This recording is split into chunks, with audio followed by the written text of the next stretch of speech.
Greetings, I'm Anika. And I'm Schane.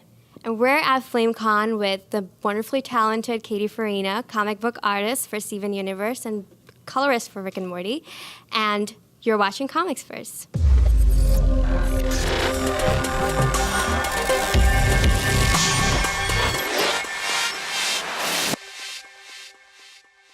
So Katy, hey again. We spoke at Tidewater and I had such a great time speaking with you, and thank you so much for taking time to interview with us again. Well, thank you so much for having me again. It was really nice to talk to you at Tidewater, and I'm glad we could talk again at FlameCon. Yeah, of course. How have you been since then? Great, actually. It's been fantastic. It's been a great couple of months. This is actually my first time at FlameCon. Is it your first time? How's it going so far for you? It's also my first time at FlameCon, and it's been a fantastic show so far. It's been amazing. Like, I'm kind of blown away by how great it's been, actually. Yeah, it's nice to be here. Yeah. Well, how does your job differ from being the comic book artist for Steven Universe and the colorist for Rick and Morty? Well, I mean, they're very different cartoons, and the comics are also completely different. They're made for totally different audiences, and my jobs are different on them as well, which is really good for me because it lets me flex different muscles. So for the Rick and Morty comic, on the main series, we tried to imitate the show. So it's a lot of looking up references, aka watching the cartoon for a couple hours.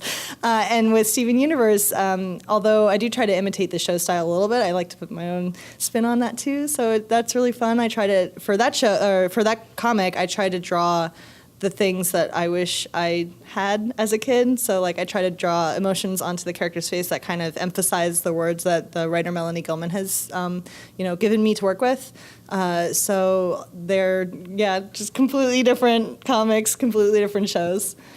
We know that you do work with Rick and Morty and with Steven Universe. I also want to ask if there are any other projects that you are working on outside of Steven Universe or Rick and Morty, because I just wanted to see if there was any improvements from Tidewater Comics.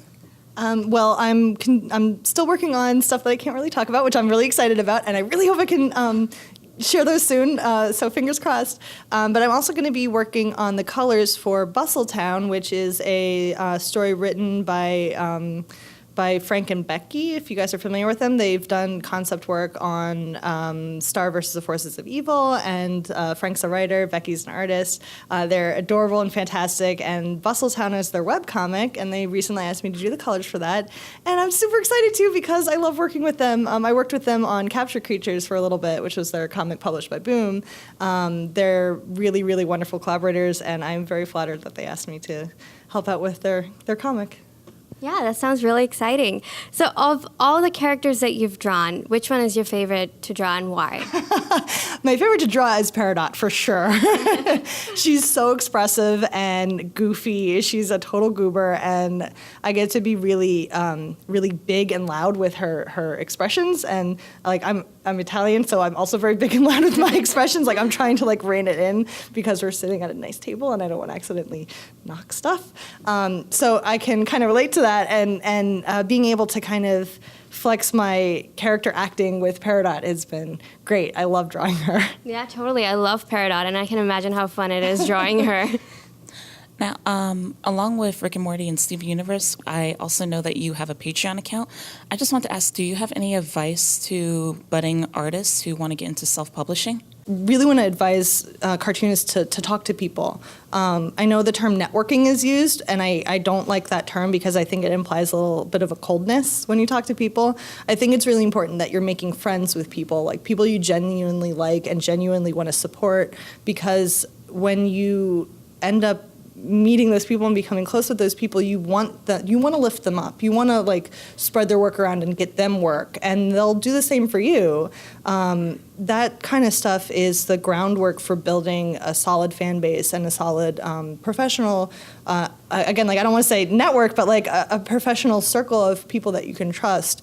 And those things will help when you start a Patreon or start your webcomic or start publishing something. I think that's kind of the most important step, really. Yeah, that's really great advice. Well, it was great talking to you again, and thank you so much. We hope that you enjoy the rest of the con. Thanks. I hope you guys do too. Yeah. To find more interviews, videos, and comic analysis, please check out our website at comicsverse.com. I'm Anika. And I'm Schane. And you're watching Comics Verse.